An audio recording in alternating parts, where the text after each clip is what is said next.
అతని ప్రార్థనలో అతని కళ్ళ ముందు ఎత్తైన కొండ కనబడుతుంది.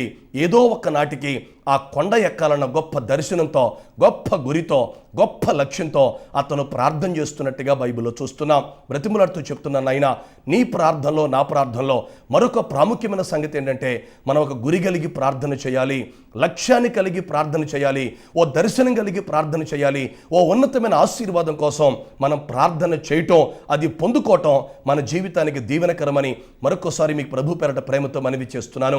గురి లేనప్పుడు ఎలా బరిలోకి దిగలరో, బరిలోకి దిగిన వాళ్ళు ఎలా దరి చేరగలరో ఒకసారి మీరు ఆలోచన చేయటం చాలా అవసరం. మా మట్టుకు మేమైతే ప్రతి సంవత్సరం కొన్ని టార్గెట్స్ రాసుకుంటాం, పేపర్ మీద కొన్ని లక్ష్యాలు రాసుకుంటాం, కొన్ని గురి గమ్యాలు పెట్టుకొని అవి పేపర్ మీద రాసుకొని ఒక్కొక్క దాని మీద చేతులుంచి అనేక రోజులు మేము వాటి కోసం ప్రార్థన చేస్తాం, అనేక రోజులు వాటి కోసం స్తోత్రం చెబుతాం. ఉదాహరణకి ఓ 10 విన్నపాలు రాసుకున్నాం అనుకుందాం. 10 విన్నపాల మీద ఒక్కొక్క దాని మీద 5 నిమిషాలు చేతులు పెట్టి స్తోత్రం చెబుతూ అయ్యా ఇవి మా పట్ల నెరవేర్చినందుకు స్తోత్రమని ప్రభు సన్నిధిలో ప్రార్థనా విజ్ఞాపనలు సలుపుతాం. అలా ప్రార్థన చేస్తుండగా ఓ కార్యం జరిగింది అనుకోండి, వెంటనే దాన్ని టిక్ చేసుకుంటాం. నిజంగా ఈ కార్యం చేసిన దేవుడే మిగిలిన 9 కార్యాలు చేస్తాడని నమ్ముతాం. ఇంకా మరలా ప్రార్థన చేస్తుండగా మరొక కార్యం సంవత్సరం అయిపోయేలాపటికి మొత్తం మనం పెట్టుకున్న 10 టార్గెట్స్ పూర్తయిపోతాయి. గురిని చేరుకుంటాం, లక్ష్యాన్ని సాధిస్తాం, టార్గెట్ పూర్తి చేసుకొని దేవుని సన్నిధిలో సాక్ష్యం ఇచ్చి దేవుణ్ణి మహిమపరుస్తాం. కనుక మన ప్రార్థనా జీవితంలో 3వ మెట్టు ఏంటంటే గురి కలిగి ప్రార్థన చేయాలి.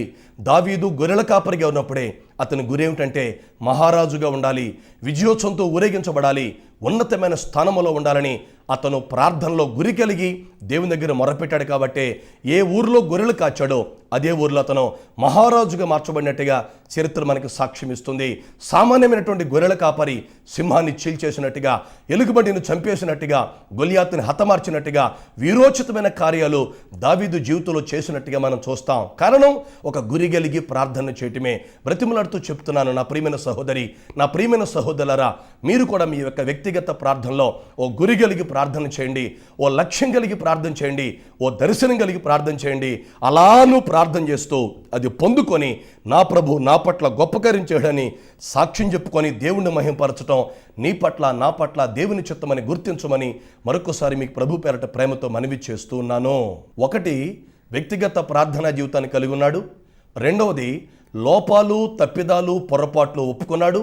3వ చక్కని మాట ఏంటి తెలుసా?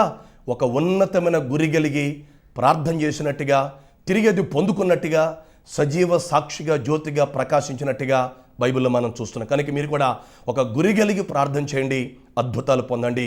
చివరిది అతి ప్రాముఖ్యమైనది తెలుసా? నన్ను ఎక్కించుము అని భక్తుడు ప్రార్థన చేస్తున్నాడు.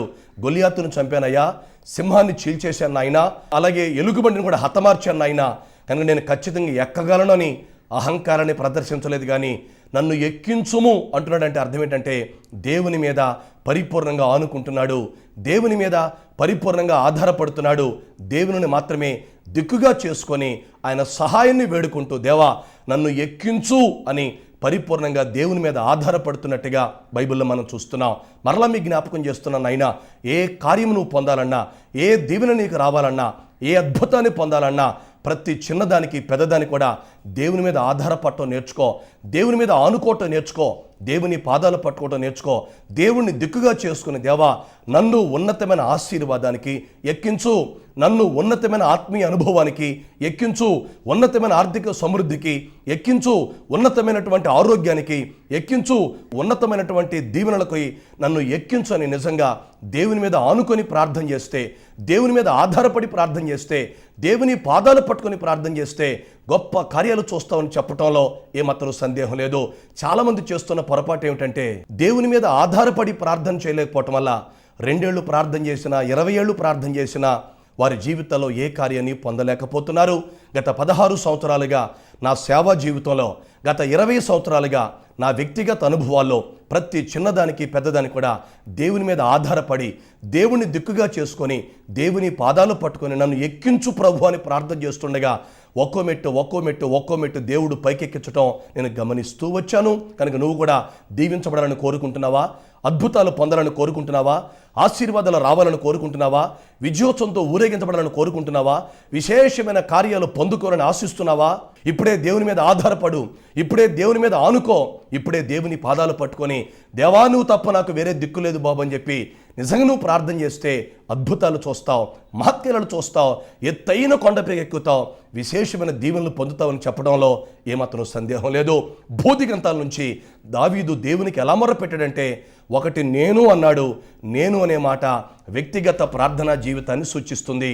రెండో మాట ఎక్కలేనంత అన్నాడు, అంటే పాపాన్ని బలహీనతని ఒప్పుకోనే అనుభవాన్ని మనకు తెలియచేశాడు. మూడో మాట ఎత్తైన కొండ అంటే అర్థం ఏంటంటే ఖచ్చితంగా అతని జీవితంలో ఉన్నతమైన గురి కలిగి ప్రార్థన చేసుకున్నట్టుగా దైవవాక్యంలో చూస్తున్నాం. ఆ గురే అతన్ని ఉన్నతమైన దీవెనకు తీసుకెళ్ళింది, విశేషమైన కార్యాలు అతని పట్ల చేసింది. సామాన్యమైన మానవుడి ద్వారా అసామాన్యమైన కార్యాలు జరిగించినట్టుగా బైబిల్లో మనం చూస్తున్నాం. చివరిది అతి ప్రాముఖ్యమైనది ఏంటంటే దేవుణ్ణి దిక్కుగా చేసుకొని దేవుని మీద ఆధారపడటం వల్ల అతని బ్రతుకులో గొప్ప కార్యాలు చూసినట్టుగా బైబిల్ మనకి సాక్ష్యం ఇస్తుంది. యెహోషాపాతు అనే రాజు మీదకి ఒక్కసారిగా 3 గుంపుల వారు దండెత్తినట్టుగా బైబిల్లో మనం చూస్తాం. ఏం చేయాలో తోచట్లా, శక్తి ఏమో చాలట్లా, సలహా చెప్పేవారు లేరు, ఏం చేద్దామన్న కుదట్లా. అట్లాంటి పరిస్థితుల్లో మహారాజునటువంటి యెహోషాపాతు వెండిని నమ్ముకోలా, బంగారం నమ్ముకోలా, కత్తిని నమ్ముకోలా, డాలును నమ్ముకోలా, ఏ మనిషి మీద ఆధారపడాలా, ఏ సేనాధిపతి మీద ఆనుకోలేదు. కానీ దేవుని మందిరానికి వెళ్ళి మోకరించి చేతులెత్తి కన్నీళ్లు విడుస్తూ దేవా నీవు తప్ప నాకు వేరే దిక్కు లేదయ్యని దేవుని మీద ఆధారపడడం వల్ల, దేవుని మీద ఆనుకోవటం వల్ల, దేవుని పాదాలు పట్టుకోవటం వల్ల విశేషమైనటువంటి విజయోత్సవపు కార్యం ఆ సామ్రాజ్యంలో జరిగించినట్టుగా మనం చూస్తున్నాం. మామూలుగా అయితే యెహోషాపాతు రాజు వారిని ఎప్పటికీ జయించలేడు. కానీ దేవుని మీద ఆనుకోవటం వల్ల, దేవుని మీద ఆధారపడటం వల్ల, దేవుణ్ణి దిక్కుగా చేసుకోవటం వల్ల, దేవుని పాదాలు పట్టుకోవటం వల్ల ఊహకు మించిన కార్యం చేసినట్టుగా ఒక్కసారికే 3 గుంపుల వారిని హతమార్చినట్టుగా బైబిల్లో మనం చూస్తున్నాం. కనుక నిన్ను కూడా రోగం భయపెడుతుందా?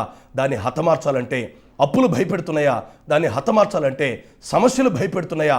వాటిని హతమార్చాలంటే, కన్నీళ్లు భయపెడుతున్నాయా? వాటిని హతమార్చాలంటే, సమస్యలు భయపెడుతున్నాయా? వాటిని హతమార్చాలంటే, పాప శాపాలు నిన్ను భయపెడుతున్నాయా?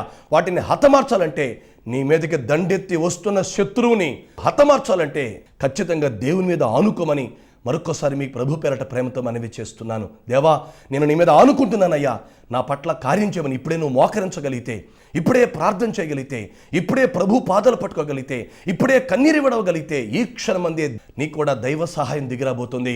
విజయోత్సవంతో ఊరేగించబడబోతున్నావు, శత్రువుని హతమార్చబోతున్నావు, దీవెనకరమైన కార్యాలు పొందుకోబోతున్నావని మరొకసారి మీకు ప్రేమతో మనవి చేస్తున్నాను. కనుక మొదటిది వ్యక్తిగత ప్రార్థనలో కొనసాగు, దీవించబడతావు. 2 లోపాలు పాపాలు ఒప్పుకో, ఆశీర్వాదం పొందుతావు.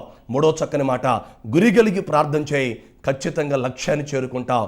చివరి మాట దేవుని మీద ఆనుకొని ఆధారపడు, విశేషమైన దీవెనలు పొందుకుంటావు. అట్టి కృప మన దేవుడు మనందరికీ నిండారుగా దయచేయునుగాక. ఆమేన్. చిన్న ప్రార్థన చేసుకుందాం.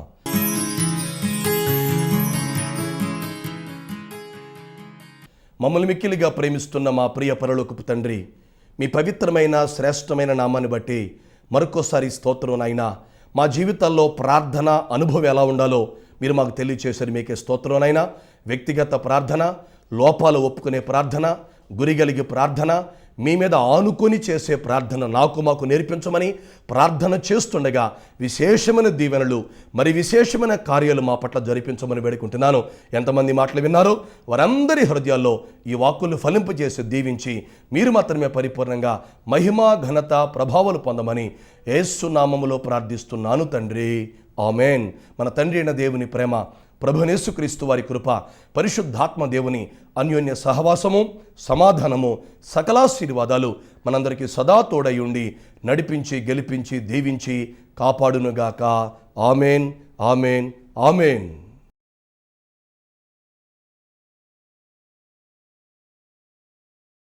నా పేరు రమాకాంతాదేవి.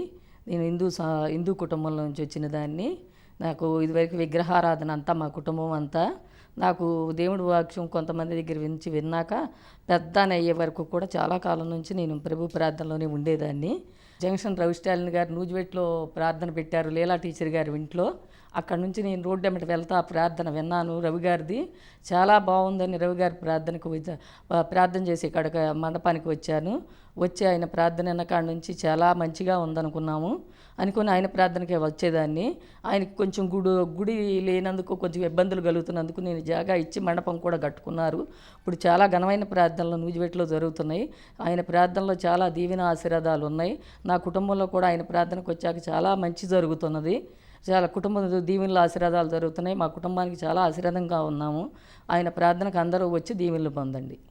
ఈ కార్యక్రమం మీకు ఆశీర్వాదకరంగా ఉందని నమ్ముతూ ప్రభుని స్తుతిస్తూ ఉన్నాం. డాక్టర్ ఆర్ రవి స్టాలిన్ గారి కలం నుండి ఇప్పటికే వెలువడిన అనేక పుస్తకములతో పాటు రీసెంట్గా ఇజ్రాయెల్, ఈజిప్ట్, జోర్డాన్, పాలస్తీనా దేశాలను సందర్శించి ఆ అనుభవాలతో రాసినటువంటి 4 దేశాలలో యేసు అడుగులలో నా అడుగులు అనే పుస్తకం కొరకు మరియు పాటలు, ప్రసంగముల సీడీల కొరకు సంప్రదించండి. మా కారుణ్య బైబిల్ కాలేజ్లో బీటీహెచ్ మరియు బీడీ చేయాలనుకునేవారు, అలాగే ఇంటి వద్దనే ఉండి నేర్చుకోవాలనుకునేవారు కరెస్పాండెన్స్ కోర్స్ కొరకు సంప్రదించండి. మా చిరునామా doctor are Ravi Stalin garu, Karunya blessing ministries, Nuzvid road, H junction. మా సెల్ నంబర్స్ 9849 338 997 అండ్ 8790 353047. దేవుడు మిమ్మల్ని దీవించునుగాక. God bless you.